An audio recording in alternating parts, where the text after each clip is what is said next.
उत्तान पाद की जो कथा है ना, वो कोई प्रसंग नहीं, वो कहानी नहीं, ये तो हम और आप सबकी कथा है। वो कैसे?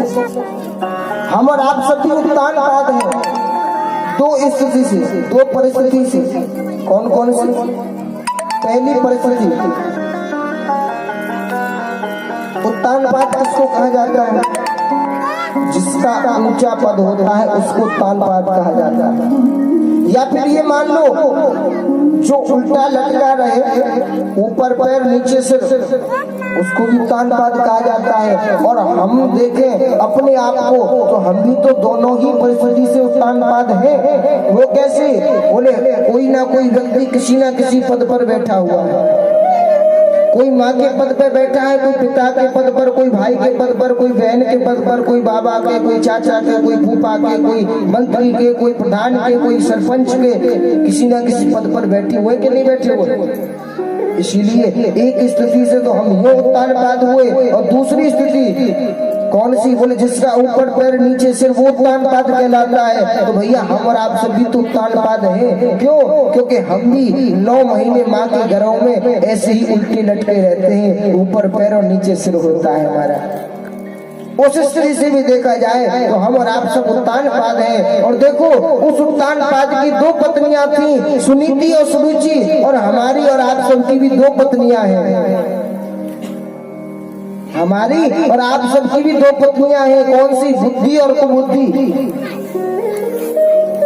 परंतु हम बुद्धि की बात नहीं मानते, हम कुबुद्धि की बात मानते हैं। देखो ध्यान देना, व्यक्ति ये सोचे ना कभी कि महाराज हम जब पाप करते हैं तो फिर भगवान हमको रोकते क्यों नहीं। पर भैया ध्यान दो, आप जब भी आप पाप करने को काम करते हो ना, कोई भी गलत कार्य करने के लिए आप कदम उठाते हो, बस उसी समय आपके मन में एक बार को ये जरूर होता है कि ये काम गलत है, ये काम गलत है। भगवान तुमको आभास खुद दे देते हैं, परंतु फिर भी हम वो बात नहीं मानते, बस हम अपना उल्टा सीधा कार्य करते हैं।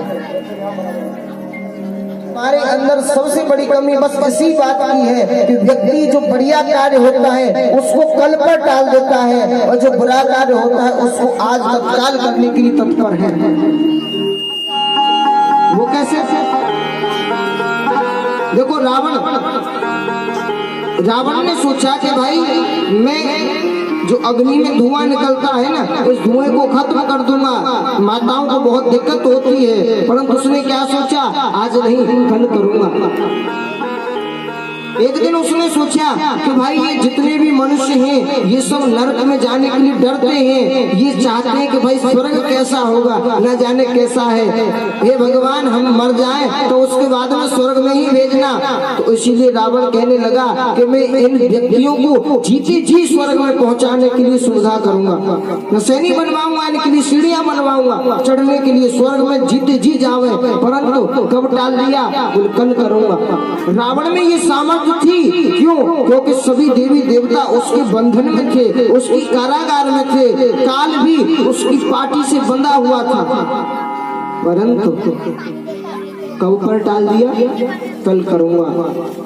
पर सीता जी का हरण करने के लिए उसने ये नहीं सोचा कि इसको मैं कल करूंगा, नहीं, तुरंत गया, तत्काल गया और जाकर के मारीच से मिलकर के और सीता जी का हरण कर लिया। इसीलिए विनाश हो गया। राम विमुख असहाल तुम्हारा रहा ना को कुल रोवन हारा।